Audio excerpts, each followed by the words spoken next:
بسم اللہ الرحمن الرحیم۔ السلام علیکم۔ سود کے بغیر معاشی تعمیر مگر کیسے؟ سوال موجودہ زمانہ میں جبکہ تجارتی کاروبار بلکہ پوری معاشی زندگی سود کے بل پر چل رہی ہے اور اس کا کوئی پہلو ایسا نہیں ہے جس میں سود رچ بس نہ گیا ہو، کیا سود کا استحصال عملاً ممکن ہے؟ کیا سود کو ختم کر کے غیر سودی بنیادوں پر معاشی تعمیر ہو سکتی ہے؟ جواب: اگر کوئی مسلمان یہ سمجھتا ہے کہ سود ایک ناگزیر شے ہے اور موجودہ زمانے میں اس کے بغیر کوئی کام ہی نہیں چل سکتا، تو میرے نزدیک اس کا یہ خیال بالکل باطل ہے۔ یہ خیال نہ صرف اصولاً غلط ہے بلکہ یہ اس خدا کے بارے میں سوء ظن ہے جس کے بارے میں ہمارا ایمان ہے کہ اس نے کسی ایسی چیز سے ہمیں نہیں روکا ہے جو انسانی زندگی کے لیے ناگزیر ہو اور جس کے بغیر دنیوی کاروبار چل ہی نہ سکتا ہو۔ لیکن میں صرف اتنا ہی جواب دینے پر اکتفا کروں گا بلکہ یہ عرض کروں گا کہ خود موجودہ دور میں معاشی اصول و نظریات بھی اس طرف جا رہے ہیں کہ سود کی شرح کو کم سے کم حتیٰ کہ صفر کی حد تک پہنچا کر اسے ختم کر دیا جائے۔ چنانچہ آپ دیکھ رہے ہیں کہ اکثر ممالک میں شرح سود تیز رفتاری سے گر رہی ہے اور دنیا اس مقام کے قریب تر پہنچنے کی کوشش کر رہی ہے جہاں سود سے نجات حاصل کی جا سکتی ہے۔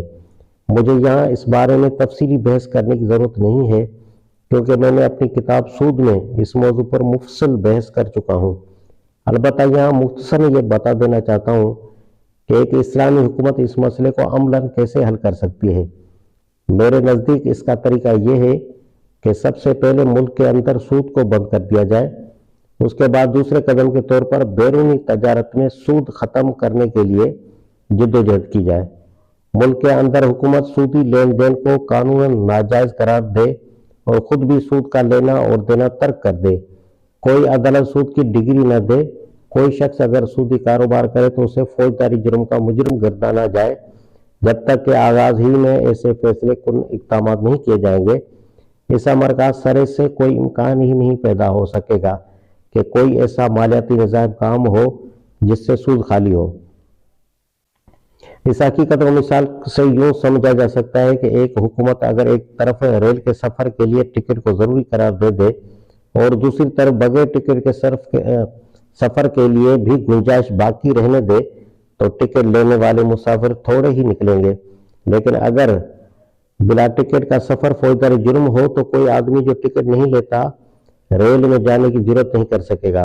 اسی طرح جب تک کہ ہمارے ملک میں سود قانوناً حلال ہے، جب تک سودی لین دین کی اجازت ہے، جب تک ہماری حکومت سود لیتی اور دیتی ہے، جب تک ہماری عدالتیں سود کی ڈگریاں نافذ کرتی ہیں، اس وقت تک اس بات کا قطعاً کوئی امکان نہیں کہ حکومت یا کوئی دوسرا ادارہ کوئی ایسا بینکنگ سسٹم چلانے میں کامیاب ہو جو سود خواری کے بجائے حصہ داری کے اصول پر قائم کیا گیا ہو۔ البتہ اگر سودی بینکاری کو پہلے قانون حرام کر دیا جائے تو ہمیں پوری توقع ہے کہ حصہ داری کے اصول پر ایسا سسٹم نشو و نما پا سکتا ہے۔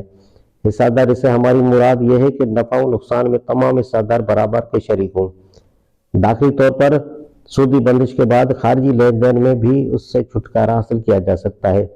اس کے لیے انشاءاللہ کسی لڑائی جھگڑے کی نوبت نہیں آئے گی بلکہ دوستانہ طریقے پر تجارتی تعلقات قائم رکھتے ہوئے بھی دوسرے ممالک کو اس پر رضامند کیا جا سکتا ہے۔